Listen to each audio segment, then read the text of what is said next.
1500 truck. This also includes all of the heavy-duty trucks. It also includes 2019 through 2022 Ram 1500 Classic trucks.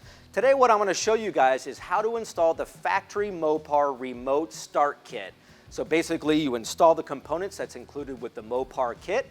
At the very end you're going to want to program the BCM of the truck itself. We've partnered with OBDGenie.com to be able to remotely or in the comfort of your own garage program your truck for remote start. So those of you who have a 2018 or higher will need to install this temporarily. It's a security gateway module bypass device which installs just briefly behind your radio before you run the programmer. Plug it into your OBD2 port, wait for the green light, it's done. It's as easy as that.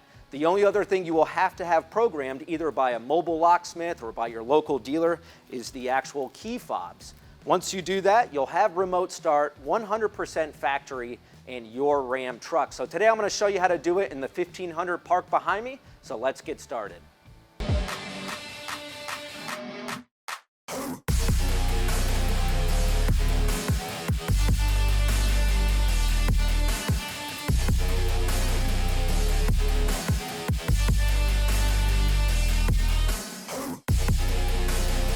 Alright, so to begin the installation of the remote start, we're going to start at the front of the vehicle. Basically, we have to change out the hood latch. This hood latch has a hood pin in it, so it'll recognize when the hood is open and closed, so you don't accidentally remote start your hand or something if you're working on the truck. So to do the hood latch replacement, we're going to pull off our plastic shroud here. We're going to bust out our panel tool. It's just a bunch of little plastic clips that are holding this on. To go underneath the plastic shroud, and pull up on the panel tool with the pin so the pin is still in the shroud when I'm removing it. You just want to come all the way around the shroud until you have the whole thing free.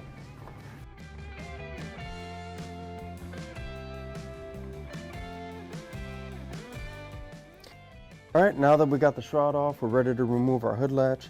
To do that, you'll need a 10mm ratchet. And I'm using a small needle nose pliers, but you can get away with using a flathead if you don't have one accessible to you. But on either side of the latch, there's two 10mm bolts holding the latch itself on. You'll want to pull those out.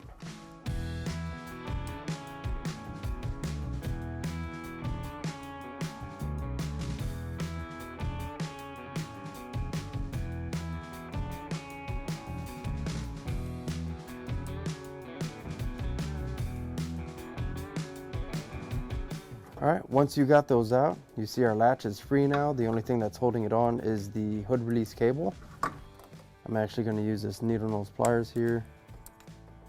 And you'll have to squeeze in the sides of this little plastic clip here. And that'll release the cable, or the this little plastic cable mount. And then you can slide it out. There's actually a groove in here. So once you pop that free, you can just release the cable and slide it right out of there. So we don't need to use this anymore. Set this aside. All right, now we're ready to reinstall the new latch. Basically, we'll put it in the same way we took the other one out. Just like that, and we'll put those two 10mm bolts back in.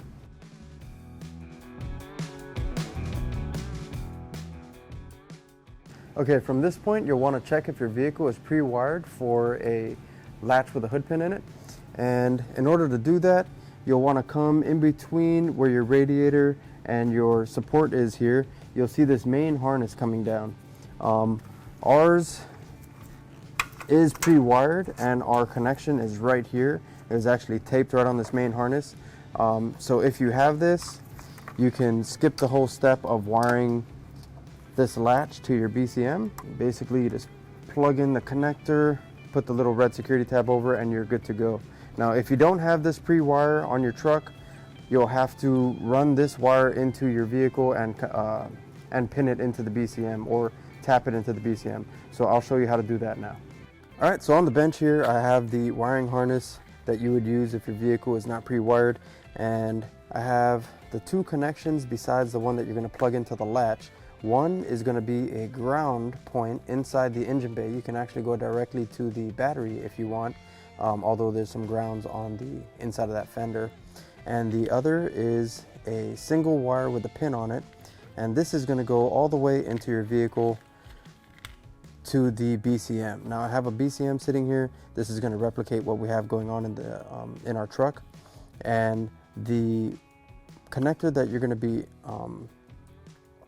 to be interested in is this top left one here. It's actually the A connector on the instructions for the remote start itself. You're going to want to pull this out, and once it's out on the side here, you can see there's a little plastic tab. You'll actually need to pull that tab up. Flathead or a pick works great, and you can slide this cover off. Now once you're in here, this wire needs to attach to pin number 11. All right, with that cover removed, you can actually see all the pins exposed here, and you'll see right on the top of this plastic connector is two little numbers. At the very far left, we have a 1 here, and on the right we have a 12. So this is giving you your pin count, and the one that we are interested in is pin number 11. That's where this pin has to attach to. So you don't have to remove it. All you have to do is locate this wire and tap into it with the wire that's provided with your kit. You can use a posi tap. You can even solder it if you want to, if you have enough room in there. But you don't have to get all crazy and pull this wire out if you don't want to. But once you attach that wire, you can go ahead and replace the sleeve and re-plug it into the BCM. And that part of the install would be done. Now again, if you have that connector in your engine bay and your truck is pre-wired, you can skip this whole step. All right, we're all wrapped up under the engine bay. We'll put our cover back on, and then we'll move into the truck.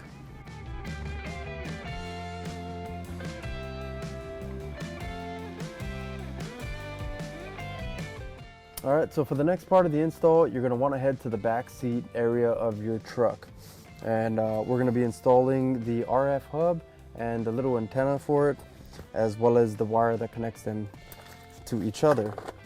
Now, where you're going to want to start is underneath the back seat. We're going to actually have to pull the rear seat out to access the back wall of our truck, as well as the C-pillar back here, so we can run our line up.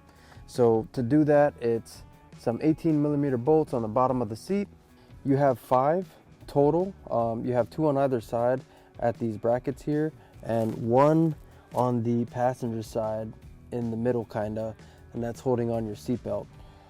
So if you have an angled ratchet, electric cordless ratchet, that'll help, but you don't need one. I have one, so I'm going to be using this to remove the bolts here.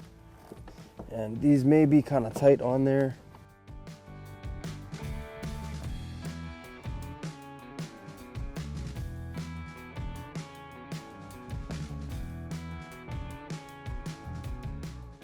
And then the 2 on the other side.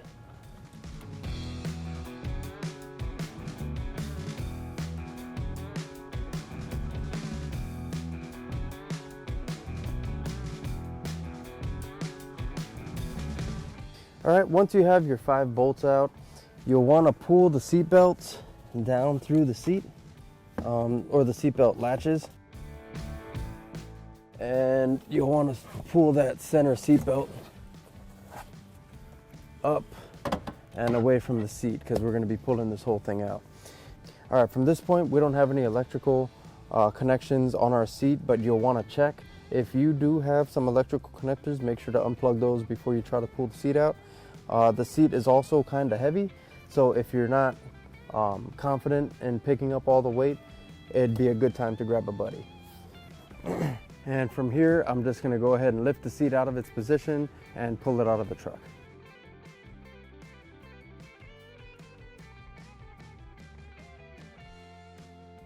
All right, now that we got our back seat out of the way, all we have to do is remove these 3 brackets. These are 13mm bolts and a series of push pops that are going around the perimeter here.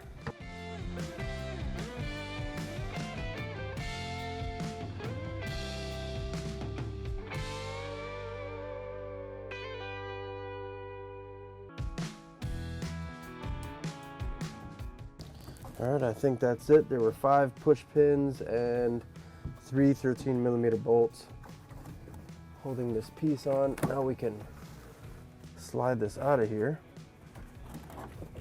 All right, with that rear firewall cover removed, that gives us access to our RF hub. As you can see, we have a replacement right here. Now, I can't install this yet because this is not written to the vehicle. We have to plug this in at the dealership. Unfortunately, we don't have the capabilities to program these yet, but we're gonna plug this in at the dealership, have him program this to our vehicle, and the installation will be complete. So for now, we're gonna stop at this point and continue on taking the sides apart to install our antenna up on the roof. All right, so to get access to our roof, we're gonna have to pull off this little clothes hanger hook back here, as well as our C-pillar. There's a screw back here that we have to pull off before we can pop this panel off. So in the center of this hook, we have a little cover that pulls down and out. You can pop that out with a flathead or a pick tool. And in the middle, you have a T15 Torx bit that you have to remove. All right, and on the side here, use that same pick tool or flathead. Pop that out, and there's another T15 in here as well.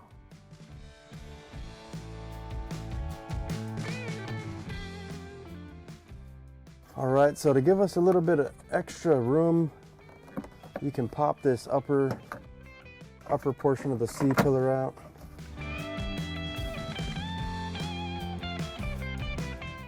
Let's let that hang right there.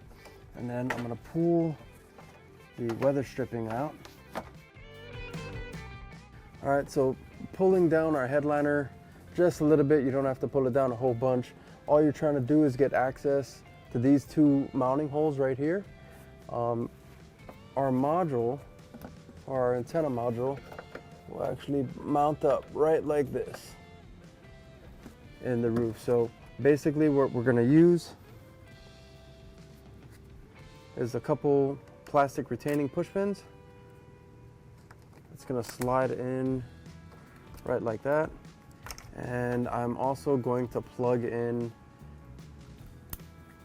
our harness here. If you can see what I'm doing here, basically, I'm just gonna push those 2 retaining clips into the hole. And once we have the push pins pushed in all the way, we can go ahead and mount our wire, which there's these pre-drilled holes in the same roof beam. And basically that's it. This wire down, zip tying it along the wires that I have here already. And I'm gonna run it over to where our factory RF hub is on the rear of our truck cab.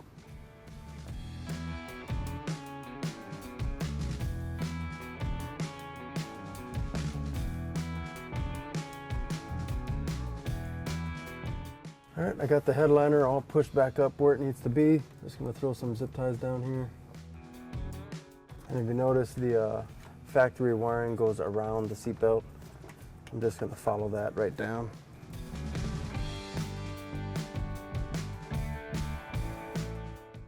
All right, now throw this panel back up there.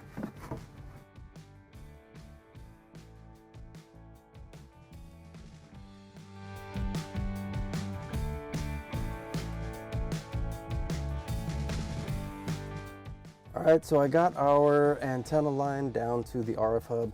So what I'm gonna do is I'm gonna plug it in to our new hub, and I'm done from this point. I'm actually just gonna let this sit here, and we're gonna have to take a trip to our dealership now. So when we're done with the dealership, we'll come back to the garage and we'll throw everything back together.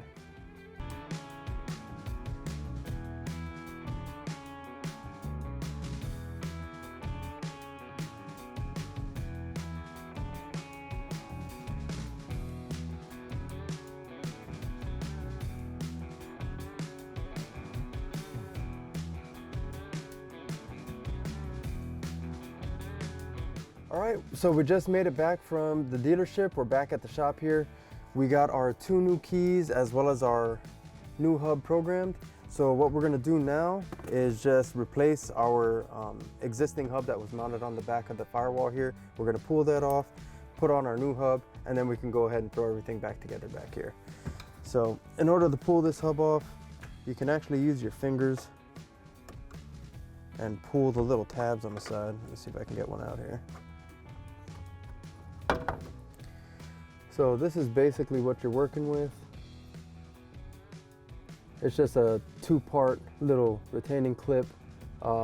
It's all plastic. I know it looks like it's a piece of metal, but this is just plastic, and you don't need a Torx bit or anything. You can just pull it straight out of there, and that's how you release it. You'll do that on both sides, and you'll need to keep those because we're going to use it to put the new one in.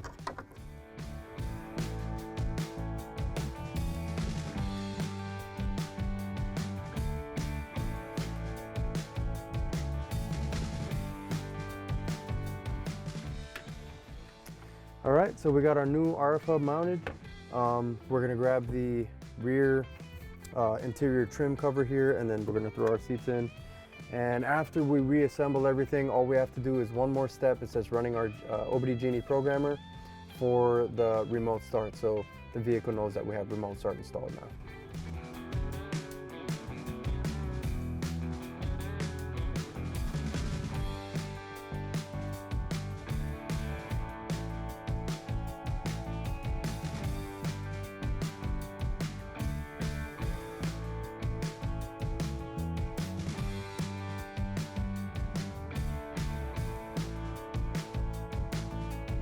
All right, so we got our seat all wrapped up. Let's go to the front and do the OBD Genie programming.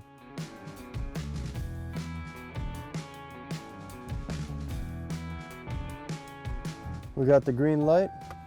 All right, now that we got our Genie all programmed, we'll test out the remote start.